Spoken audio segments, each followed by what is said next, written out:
Selamat pagi dan selamat hari Sabat kepada saudara-saudara yang dihormati dan dikasihi oleh Tuhan. Kita bertemu lagi di dalam siri pelajaran Sekolah Sabat, pelajaran keempat, 18 hingga 24 Julai 2020 dengan tajuk Kuasa Doa, menjadi perantara untuk orang lain. Ayat hafalan kita pada minggu ini terdapat di dalam Yakobus 5 ayat 16. Karena itu hendaklah kamu saling mengaku dosamu dan saling mendoakan supaya kamu sembuh. Doa orang yang benar, bila dengan yakin didoakan, sangat besar kuasanya.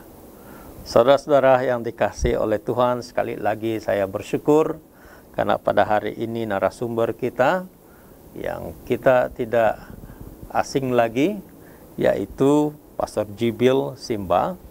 Pastor Jibil adalah Executive Secretary Submission atau Seventh-day Adventist Mission of Sabah. Selamat pagi, selamat hari Sabat Pastor Jibil. Selamat Sabat, Pastor. Terima kasih karena sekali lagi bersama dengan Hope Media Channel untuk diskusi Sekolah Sabat.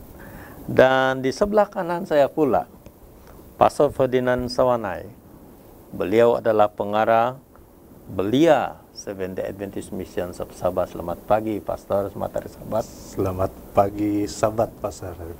Terima kasih karena sekali lagi dapat bersama-sama dengan kita di sini dalam diskusi Sekolah Sabat, ya. Dan saya sendiri adalah Pastor Erwin Karau, pengarah Sekolah Sabat dan pelayanan pribadi Sabah Mission. Dan untuk itu saya sekali lagi ingin mengajak saudara-saudara sebelum kita mulakan diskusi kita mulakan dengan doa dan kita akhiri dengan doa. Oleh itu saya mengundang kesudian Pastor Ferdinand untuk membawa kita dalam doa. Ya, mari kita bersatu dalam doa.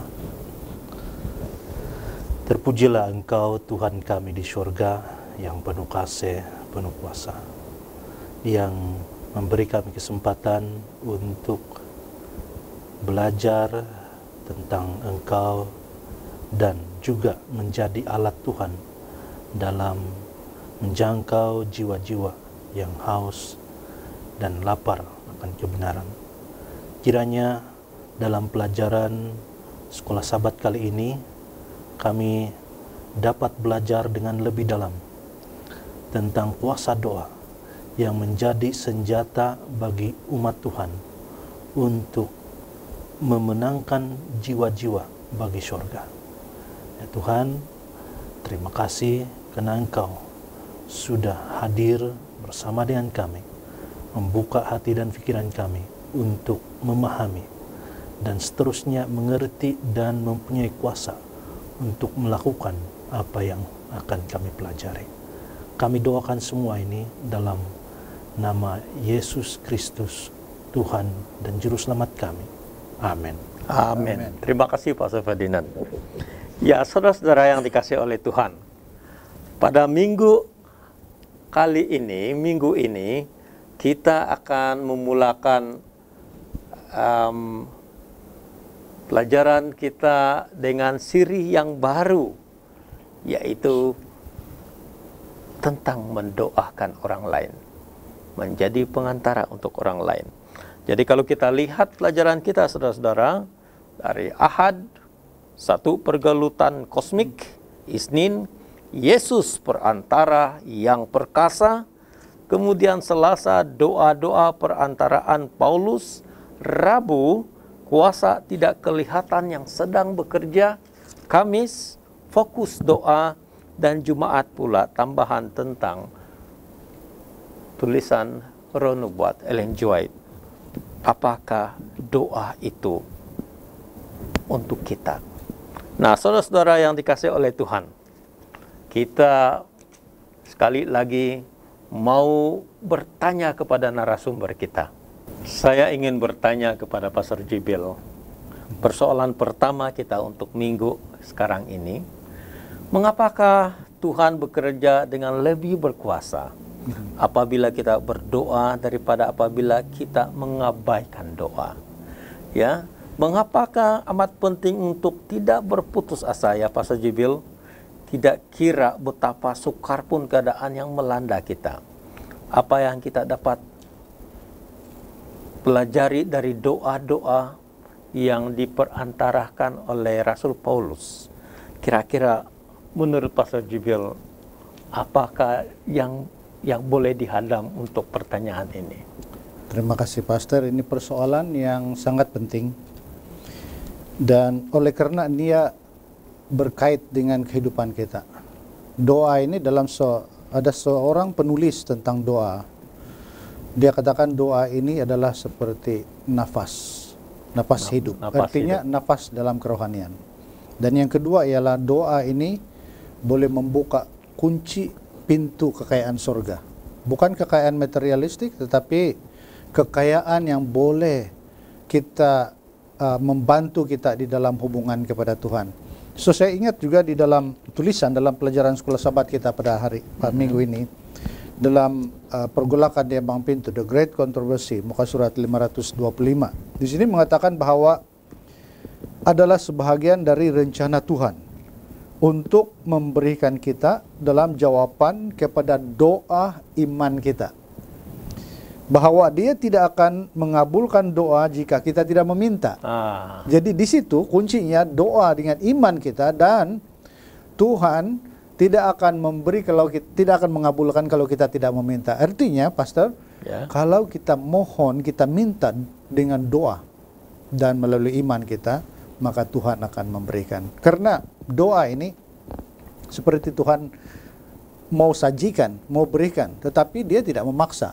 Dan kalau kita tidak meminta, seperti seorang ayah, anak tidak meminta apa yang dia perlukan, tapi mungkin ayah boleh bertanya, tetapi pada saat ayah tidak sempat bertanya dan anak itu ada keperluan, dia tidak mohon kepada ayahnya, dia tidak akan mendapat perkara yang dia perlukan.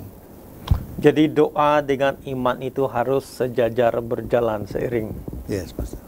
Kalau kita lihat cerita di kitab para rasul, umat-umat Tuhan sering berkumpul dan berdoa. Dan Yesus berjanji kalau ada 2 orang berdoa, dia ada di tengah-tengah. Dan kita tidak heran mengapa di perjanjian baru mereka menyadari keperluan mereka untuk berdoa. Dan ketika mereka berdoa, maka goyanglah tempat mereka berkumpul, sebab ada Roh Kudus. Jadi kira-kira Pastor Ferdinand, kira-kira apa intisari, apa yang ada di dalam doa itu sehingga Pastor Jibil katakan tadi, dia harus ada iman, dia harus berjalan seiringan, dan apa ada di sana sehingga Yesus sendiri berkata, Tuhan sendiri berkata bahwa doa itu penting. Mintalah, artinya doa, mintalah kepada Bapa. Ya, terima kasih Pastor Erwin. Apabila kita bercakap tentang doa, salah satu yang harus kita ingat adalah ini adalah cara kita berkomunikasi dengan Tuhan di surga. Maksudnya, apabila kita berdoa, kita bukan hanya bercakap dengan orang biasa, tapi kita berbicara kepada Tuhan. Itu sebabnya kita perlukan iman, seperti yang Pastor Jibil katakan, karena kita tidak melihat Tuhan di hadapan kita, tapi kita percaya yang Dia mendengar dan berkuasa untuk mengabulkan permintaan kita. So, komunikasi. Apabila kita ingat ini, doa ini adalah komunikasi. Dan komunikasi ini adalah cara kita untuk berhubung dengan Tuhan, dan juga cara kita untuk meluahkan segala isi hati kita dengan Tuhan. Dan pada masa yang sama, apabila kita berbicara dengan Tuhan, hati kita itu didekatkan kepada Tuhan. Seperti apabila 2 orang, atau kita katakanlah suami dan istri, kalau jarang berbicara di antara satu dengan yang lain, tiada komunikasi, itu bahaya. Tapi dengan adanya komunikasi, persefahaman ada, dan lebih lebih kuat hubungan itu. Dan dalam case ini kita berbicara kepada Tuhan dan dengan hati yang terbuka, hati yang jujur, datang kepada Tuhan, menyampaikan permohonan kita dan menyerahkan kepada Tuhan permohonan itu, biar Tuhan yang mengatur segala-galanya untuk kita, karena kita percaya kepadanya, Dia lebih tahu apa yang terbaik untuk kita. Jadi dengan komunikasi seperti ini kita dikuatkan, dan apabila permintaan itu sesuai dengan kehendak Tuhan, maka jawaban itu membuat iman kita lebih kuat. Tuhan memang dengar doa saya. Amin. Dalam makna kata yang lain, kita buat plan, Tuhan yang menentukan, ya. Dan saya masih ingin bertanya lanjut, Pastor Jubil, mungkin agak off sedikit daripada pertanyaan yang seharusnya kita bincangkan pada hari-harian kita. Pertanyaan saya ini lebih kepada yang berkuasa itu doakah atau Dia yang berkuasa? Ya, kebanyakan kita kadang-kadang salah mengerti. Itu doa yang berkuasa. Padahal yang kita, seperti Pastor Ferdinand katakan, itu komunikasi. Yang kita communicate itu, yang kita berhubungan itu adalah yang maha kuasa. Dan Dia yang maha tahu.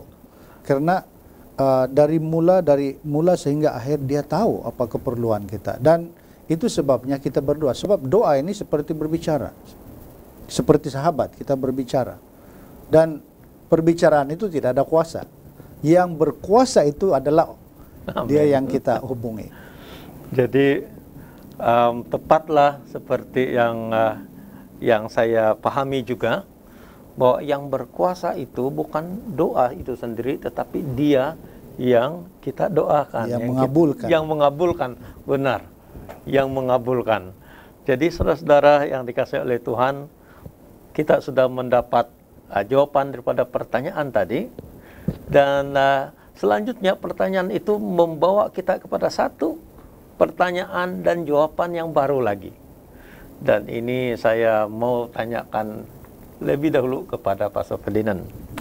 Nama seperti Nabi Musa, hamba Tuhan Daniel, Nabi Yeremia, bahkan Paulus, atau Yesus sendiri, dan ramai lagi sering melayangkan doa-doa perantaraan. Maksudnya mendoakan orang lain.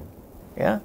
Pertanyaan, mengapakah disebut doa perantaraan adalah senjata yang sangat berkuasa dalam pertempuran, pergolakan besar antara baik dan jahat dalam diri kita ataupun organisasi kita, gereja, ataupun negara kita, Malaysia, bahkan seluruh dunia? Mengapa dikatakan doa-doa perantaraan itu adalah doa-doa senjata yang sangat berkuasa? Wah, luar biasa ini pertanyaan ini. Ini kembali kepada soalan yang pertama. Ada kaitannya. Ya, siapa yang berkuasa? Sebab sebagai manusia kadang-kadang kita salah sangka yang kita ini ada kuasa. Oh, saya ada jawatan ini, saya ada kuasa. Tetapi apabila keadaan dunia macam sekarang yang kita hadapi, pandemik ini datang, ya tidak mengenal jawatan seseorang. Artinya kuasa yang kita ada di dunia ini tidak mampu untuk melawan ini. Tapi bagi kita yang percaya kepada Tuhan, kita percaya bahwa Tuhan berkuasa untuk membantu kita, untuk melepaskan kita daripada hal-hal termasuklah pandemik ataupun perkara-perkara yang membuat hidup kita menderita di dunia ini. Jadi ini yang saya percaya difahami, dialami sendiri oleh para nabi yang luar biasa ini. Mereka melihat kepada dunia ini, melihat kepada tugas yang ada di hadapan mereka dan merasa diri mereka tidak mampu. Dan satu-satunya yang mereka tahu, yang mereka pasti mampu untuk melakukan semua itu adalah Tuhan. Tuhan yang mereka sembah, Tuhan yang telah memanggil mereka untuk melakukan pelayanan ini. Jadi kepada siapa lagi? Jadi contohlah, kalau kita mahu seseorang, mungkin ahli keluarga kita, mahu dia menerima Yesus atau dia bertobat, kita cakap sendiri dia tidak dengar. Semua usaha kita tidak ada hasilnya. Jadi siapa lagi yang boleh tolong kita? Di sini doa perantaraan. Kita berdoa bagi dia, walaupun dia tidak tahu, kita doakan dia. Dan banyak kesaksian yang yang saya pernah dengar tentang doa-doa yang dijawab. Ada yang serta-merta, ada yang bertahun-tahun, ada yang sangat lama. Tetapi tidak berputus asa mendoakan, antara orang itu dan Tuhan. Dan Tuhan bekerja dengan cara yang luar biasa. Jadi dalam case nabi-nabi, Nabi Musa, Daniel, Yeremia, dan juga Paulus dan Yesus sendiri, mereka meletakkan diri mereka sebagai alat di tangan Tuhan yang Maha Kuasa dengan doa. Jadi yang pertama, mendoakan orang itu ataupun mendoakan sesiapapun, mendoakan negara kita, mendoakan keadaan yang kita hadapi sekarang ini. Walaupun bukan kita yang melakukan itu, maksud saya bukan kita yang menyelesaikan masalah itu atau bukan kita yang mengubah hidup seseorang itu, tetapi kita terlibat sebagai orang yang mendoakan.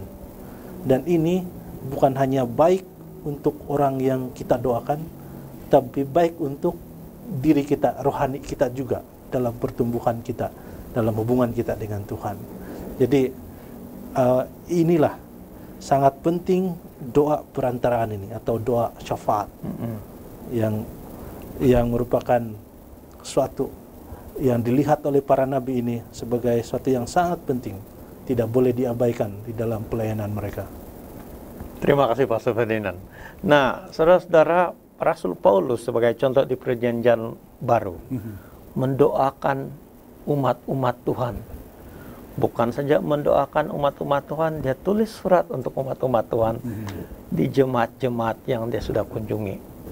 Nah, sudah pasti orang yang tahu dia didoakan itu sangat gembira, ya, sangat bersukacita, ya, sangat merasa diringankan dari segala beban. Nah, kira-kira menurut Pastor Jibil dan berdasarkan sekolah sahabat kita pada minggu hari ini, mengapakah doa perantaraan itu dianggap senjata paling berkuasa dalam menghadapi pertempuran pergolakan besar? Terima kasih Pastor sekali lagi. Rasul Paulus menyatakan bahwa pergolakan kita di dunia ini bukan darah dan daging. Pergolakan ataupun pergumulan kita, musuh kita adalah penghulu-penghulu, roh-roh jahat di udara yang tidak kelihatan. Jadi bayangkan setan yang tidak kelihatan, Tuhan juga supernatural tidak kelihatan. Dan ketidakupayaan kita tidak akan, sampai bila pun tidak akan ada keupayaan kita untuk melawan. Jadi surga, Tuhan itu mau mendengar permohonan dari kita yang dengan iman ini, supaya Tuhan dengan gabungan kuasa yang tidak kelihatan ini, dengan doa kita, dengan kelemahan kita, Tuhan mau menggabungkan ini. Kelemahan kita yang berdoa bersungguh-sungguh dengan iman ini disatukan untuk mengalahkan pergumulan, pergolakan kita yang tidak kelihatan ini, karena dari musuh yang tidak kelihatan.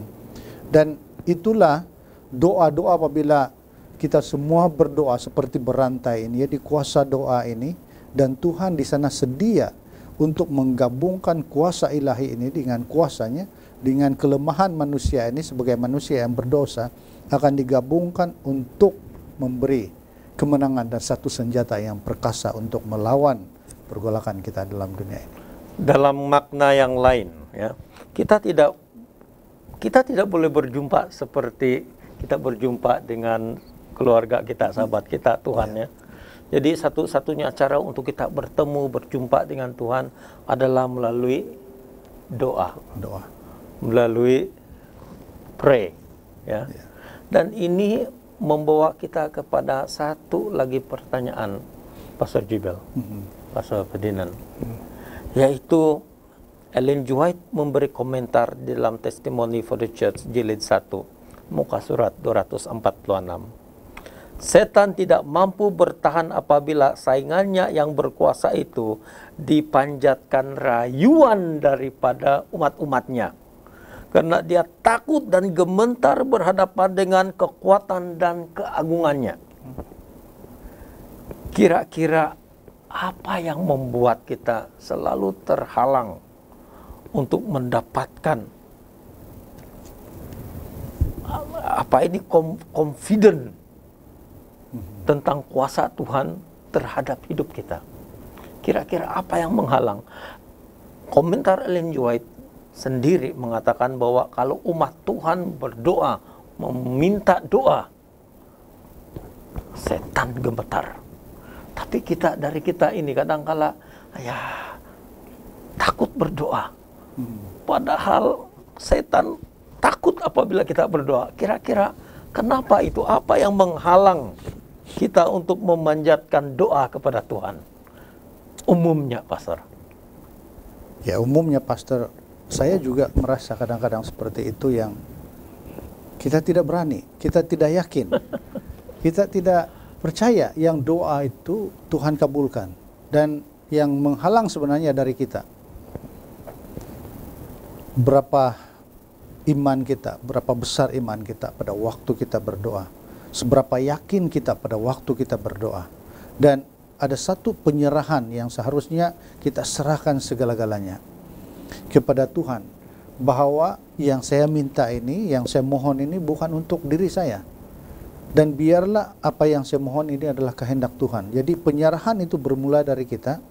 Dan kadang-kadang apabila merasa doa ini akan dijawab oleh Tuhan kah tidak, jadi itu keraguan-raguan itu harus disingkirkan, harus diketepikan semuanya keraguan-raguan, karena kita tidak harus ragu, dan iman harus digantikan dengan keraguan-raguan itu, karena Tuhan tidak mau ada keraguan-raguan dalam doa. Orang yang ragu-ragu itu seperti kapal layar ya. Ya, dia berada di atas pagar, dan Tuhan tidak mau seperti itu. Kalau mau ikut Tuhan, percayalah dengan sesungguhnya, dengan segenap hatimu, dengan segenap kekuatanmu. Itulah yang Tuhan mau, supaya dengan berani kita meminta doa. Seorang penulis Melody Mason mengatakan, daring to ask God for more. Ada di antara kita ini yang tidak berani, padahal Tuhan itu lebih berkuasa, dan tidak berani meminta pun. Hanya minta itu saja. Bukan perkara-perkara yang mau menyenangkan. Kita jangan minta perkara-perkara yang menyenangkan, material dan sebagainya. Tapi sesuatu yang mana Tuhan akan memberikan. Jadi dengan kuasa dari surga, kuasa Tuhan itu, dengan doa kita, itulah yang membolehkan kemenangan di dalam doa kita ini. Maksudnya kita ini biasa-biasa saja, orang biasa. Tetapi apabila kita memanjatkan doa, Dia yang luar dari biasa itu, yang di sana akan turun kepada kita, sehingga yang biasa plus luar kuasa jadi luar biasa. Melumpuhkan kuasa setan. Melumpuhkan kuasa Tuhan. Tapi Pastor Ferdinand, saya masih kadang-kala ya bila disuruh berdoa macam ada deg-deg seperti takut berdoa. Padahal Alkitab dan komentar Ellen G. White katakan satu-satunya yang membuat setan takut, setan gemetar, dia ganti gemetar, adalah apabila umat-umat Tuhan, anak-anak Tuhan merayu kepada Tuhan. Kira-kira apa halangan kalau menurut Pastor Ferdinand tentang berdoa ini? Pastor Jibil katakan tadi diri sendiri, ada yang lain. Saya sangat setuju. Diri sendiri. Tapi pada masa yang sama, sebagai manusia Itu kuncinya. Sebagai manusia kita ini normal untuk ada keraguan-raguan dan takut. Tetapi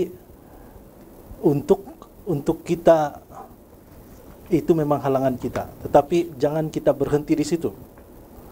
Maksudnya apabila kita ada keraguan-raguan, jangan kalah dengan keraguan-raguan itu. Dan disitulah masanya untuk kita merayu, meminta kepada Tuhan untuk menyingkirkan keraguan-raguan ini. Untuk minta kepada Tuhan supaya kita punya iman. Karena iman itu bukan dari kita sendiri, dari Tuhan. Pemberian anugerah ya. Ya. Jadi kalau kita boleh merasa ragu-ragu, maksudnya kita boleh berdoa. Maksudnya kita ada sesuatu untuk diminta dari Tuhan. Tuhan, hapuskan keraguan-raguan ini. Dan kita terus berdoa, dan saya percaya Tuhan akan memberi iman itu kepada kita untuk percaya kepadanya tanpa keraguan-raguan. Karena kita merayu kepada Tuhan untuk memberi iman itu dan untuk menjawab doa kita, karena kita tidak ada kuasa. Jadi kembali kepada diri kita. Kita yang kadang-kadang bukan opposite daripada keraguan-raguan adalah overconfidence. Ya, ada yang pernah ada yang berkata seperti ini. Kalau semua doa saya dijawab oleh Tuhan. Ini satu yang bagi saya keterlaluan. Dalam arti kata dijawab itu Tuhan oke saja, semua yang dia minta Tuhan bagi. Dia tidak anggap yang no itu jawabannya. Ya. Jadi ini bahaya. Ini sangat bahaya. Sebab itu confidence-nya itu bukan kepada Tuhan tapi kepada dirinya yang mampu membuat Tuhan tunduk kepadanya. Iya. Jadi sepatutnya kembali kepada kerendahan hati. Percaya bahwa hanya Tuhan yang mampu. Diri kita tidak ada apa-apa yang boleh kita lakukan. Hanya Tuhan yang mampu. Jadi oleh itu kita merayu kepada Tuhan. Tolonglah Tuhan. Dan di situ keraguan itu disingkirkan dan kita melihat hal-hal yang luar biasa dalam jawaban Tuhan kepada doa-doa kita. Saya teringat satu perkataan dalam bahasa Greek, namanya ego. Ego ini adalah aku.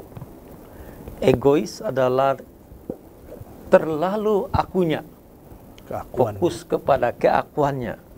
Ya, pertanyaan yang terakhir yang saya ingin lontarkan kepada narasumber kita, saudara-saudara di rumah dan dimanapun berada, yaitu kalau kita berdoa, fokus yang lebih banyak itu kepada siapa?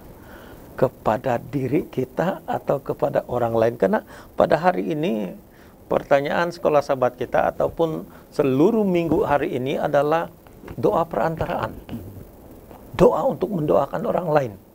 Ya, jadi secara umum kalau satu hari kita berdoa, kira-kira mana yang patut banyak? Diri sendiri atau untuk orang lain? Mungkin saya berikan peluang ini kepada Pastor Jibil dan Pastor Ferdina nantinya, karena kita masih ada masa sedikit.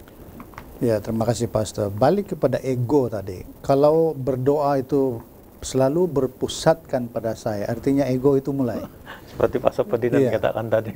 Jadi I itu satu saja. Jadi mungkin kalau I saja minta, saya saja, kita lupa pada orang lain. Tapi kalau kita lihat sebenarnya doa ini, pattern doa ini ialah lebih kepada orang lain. Sebab kita doakan keluarga orang lain, keluarga sahabat kita, mereka yang sakit, kepada pemimpin-pemimpin kita di negara ini, kepada mereka yang lapar, mereka yang terlibat dalam kesusahan. Jadi kalau kita lihat di dalam satu doa itu, mungkin untuk saya satu saja. Dan kita artinya tidak mementingkan diri sendiri. Amen. Kuncinya ialah apabila kita berdoa, ketepikan yang mementingkan diri sendiri itu. Jadi saya suka dengan perkataan I ya, kalau bahasa isyarat I itu I. Jadi kalau kita lihat scene S-I-N. Ai. Di antara sin itu ada I yang yang memungkinkan itu terjadi. Ya. Jadi terlalu banyak I, terlalu banyak egoisnya, terlalu banyak akunya, mungkin membawa kepada dosa. Bagaimana Pak Samadinan? Ya, kalau kita sebut tentang dosa, dosa itu sendiri tercetus karena ego, keakuan atau mementingkan diri oleh Lucifer. Jadi ini adalah sesuatu yang bahaya bagi kita, dan bukan bermaksud yang kita tidak boleh minta apa-apa untuk diri kita, sebab kita juga mempunyai keperluan. Tetapi dalam hal mendoakan orang lain, kita perlu belajar. Bukan mendoakan orang itu sesuai dengan apa yang kita mau. Ya, maksudnya ada juga mungkin orang yang berdoa untuk kejatuhan orang lain. Oh, iya. Ini langsung kita tidak terima. Itu bukan kehendak Tuhan untuk menjatuhkan orang lain. Tetapi dalam kita belajar untuk mendoakan, kita juga belajar untuk mendengar apa kehendak Tuhan. Jadi mungkin kehendak kita itu baik juga pada pandangan kita untuk orang itu atau untuk sesuatu perkara itu, tetapi kehendak Tuhan itu adalah kuncinya. Jadi kita bermula dengan keinginan kita mungkin, yang kemudian apabila kita serahkan kepada Tuhan, dia diselaraskan dengan kehendak Tuhan. Dan kalau keinginan kita itu tidak sesuai dengan kehendak Tuhan dan kita serahkan pada Tuhan, yang terjadi adalah kehendak Tuhan, bukan kehendak kita. So saya percaya sentiasa berikan ruangan kepada Tuhan untuk menyatakan dirinya atau berbisik kepada kita tentang apa yang perlu didoakan, apa yang perlu dilakukan. So dari ego itu kita singkirkan, ataupun kita mohon Tuhan untuk singkirkan keakuan kita itu, keegoan kita itu, dan biarlah kuasa Tuhan itu, kehendak Tuhan itu yang berada dalam hidup kita. Terima kasih Pak Ferdinand. Saudara-saudara yang dikasih oleh Tuhan, kita sudah mendengar kupasan daripada dua narasumber kita.